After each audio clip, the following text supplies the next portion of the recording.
అస్సాంలో వరద బీభత్సం కొనసాగుతోంది. ఈ వరదలు జన జీవనాన్ని అస్తవ్యస్తం చేస్తున్నాయి. గత వారం రోజులుగా కురిసిన వర్షాలకు రాష్ట్రంలో అన్ని నదులు ప్రమాదకర స్థాయికి మించి ప్రవహించాయి. అయితే ప్రస్తుతం వర్షాలు తగ్గుముఖం పట్టడంతో ప్రధాన నదులు, వాటి ఉపనదుల్లో నీటి మట్టం తగ్గుముఖం పట్టినట్లుగా అధికారులు తెలిపారు.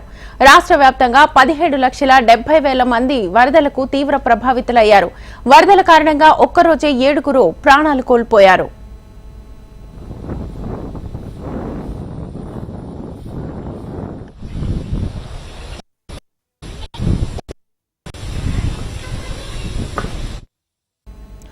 అస్సాం డిజాస్టర్ మేనేజ్మెంట్ అథారిటీ లెక్కల ప్రకారం ఒక్క రోజులోనే 7 ప్రాణాలు కోల్పోయారు.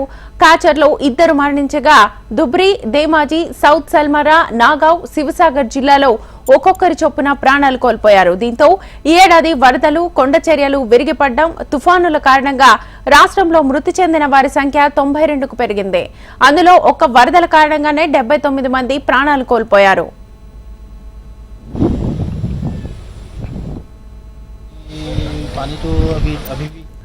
ప్రఖ్యాత కంజిరంగా నేషనల్ పార్కును ఇటీవలి కాలంలో ఎన్నడూ లేని విధంగా వరదలు ముంచెత్తాయి. దీంతో మొత్తం 159 వన్య ప్రాణులు మరణించాయి.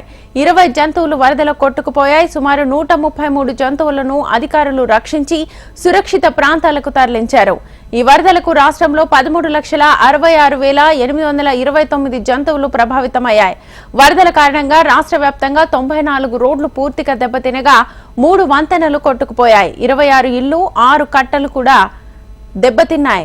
ఇక నిమతిఘాట్, తేజ్పూర్, గౌహతి, దుబ్రి వద్ద బ్రహ్మపుత్ర నది ప్రమాద స్థాయిని మించి ప్రవహిస్తోంది.